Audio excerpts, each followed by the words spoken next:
guys, this is Mommy Beluga Investing. Hi, welcome again to my channel, Mommy Beluga Investing, a YouTube channel from a mother learning to invest for my family's future. Alright, for today's video, I'm going to give an update on my family's investing journey as of December 2022. Hopefully, I can make this kind of video to track my family's investing journey and finance. You can also access the channel in podcast version through AnchorFM, Spotify, Google Podcasts, Apple Podcasts, and other podcast platforms. The channel is the same, Mommy Beluga Investing. Disclaimer, this is an amateur video from my personal research. This is not a financial advice, and please do your own research before making any financial or investing decision. Okay, now let's start. This is my family's current strategy for supposedly wealth building. We have maintained the same strategy for at least 4 years now. I'll start with sharing our family's cash flow. It starts from salary, as you guess. Every month at the beginning of the month, we set aside around 20% of our salary previously for our emergency fund. How much do we need to save for our emergency fund? For us, at the beginning, our target was 12 times our monthly expenses, or equal to our annual living expenses. In later slide, we will update on our current cash stash. Then we use the rest of the salary for our living expenses.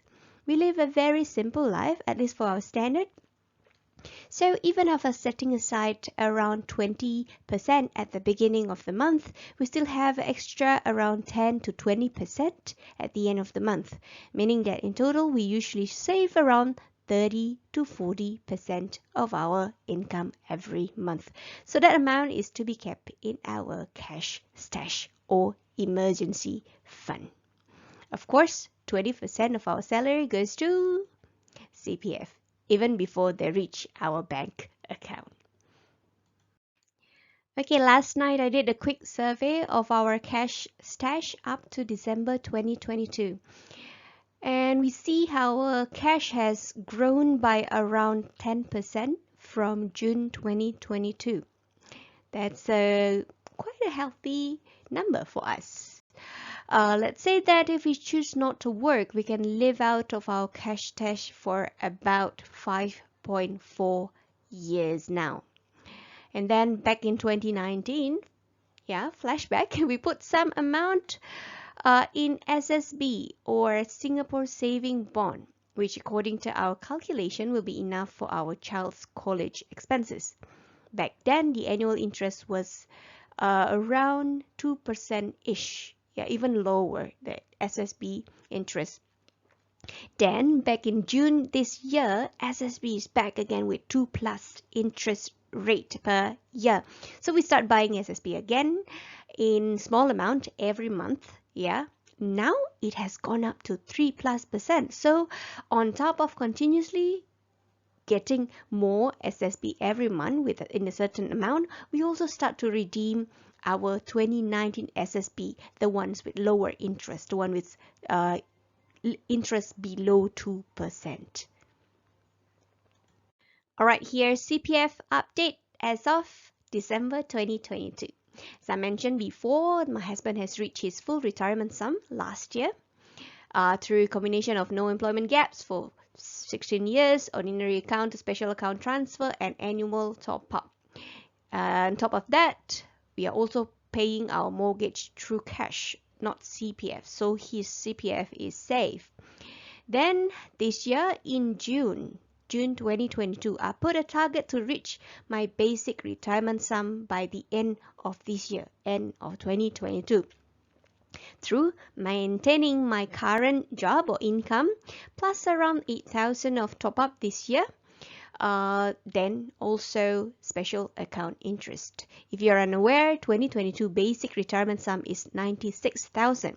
The idea is with 4% per annum interest in special account, if I reach the basic retirement sum now this year, my special account can keep up with the basic retirement sum up until my retirement year. Yeah, we can see from 2020, yeah, we can see from 2020 to 2021 there was a 2,500 or 2.7% increase in basic retirement sum. Then from 2021 to 2022 the increase was 3,000 or 3.2%. If this trend, around 2.7, 3.2%, if this trend continues, 4% interest in special account will be able to keep up with the annual increase of basic retirement sum. Since I reached the basic retirement sum this year, my next target is probably to max my MediSave through cash top-up, but I'm not sure yet. Alright, now let's continue with our investment yield. December 2022. No significant update from our investment from June 2022. They are bank deposit, government bond, mostly SSB, money market fund, stock, be it individual company stock, ETF or rate, similar to June. And in June, we also target to slowly pull our cash from peer-to-peer lending. And the amount of money in peer-to-peer lending is not as much as before. It's very minimal now. Then there's also update on my husband's side. He adds more and more into his US stock, while cryptocurrency is almost non-existent now. We maintain that any dividend or interest from our investment are reinvested into the more risky area. For example, I buy more stock with my dividend. We try as much as possible not to use any of our interest, any of our income from our investment for our consumption or living expenses for now. Okay, here's our investment update as of December 2022. Our investment has grown around 3.2%, from June 2022. And then our full year yield is 3.24%, above 3%. And it's covering around 22.5 and our annual expenses. Okay, not even a quarter of our annual expenses, but it's an improvement for us. Yes, we had an optimistic full year projection in June to 5% yield, which is around 24 annual expenses, but we missed that target.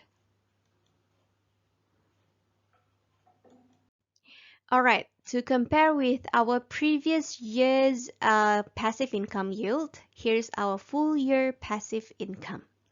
Compared with our annual expenses, we managed to actually get around 19 and 22% respectively for our 2019 and 2020 yield, investment yield. But then it was reduced to around 17% last year in 2021. We can blame this to COVID-19. But we were then very hopeful that our passive income yield can cover around 24% this year, since our half-year yield was 12.2%. However, our full-year yield this year was only 22.59%. It didn't get to 24% actually.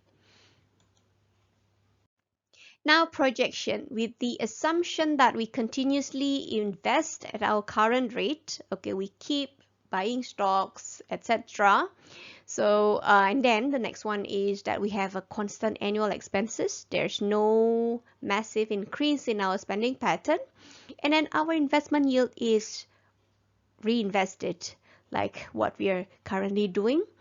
Lastly, then the constant yield of 3.2% per year, similar to the current year. Our investment yield will be equal to our annual income only in 2038. Even with the magic of compounding interest and dividend reinvest, we can only reach 100% in 16 years from now. I guess we just have to maintain our current income for 16 years so we can continuously investing. If only we can get 6% of investment yield per year, we will reach the number in only 8 years in 2030. If only. Alright, so that was my family's finance update, investing journey update as of December 2022. Follow my channel for individual stock analysis and occasional update on our finance and investing journey. Please subscribe, it means a lot for a beginning YouTuber like me. You can also access this channel in podcast version through AnchorFM, Spotify, Google Podcasts, Apple Podcasts, and other podcast platforms. The channel is Mami Beluga Investing. That's all for today. See you in my next video. Bye.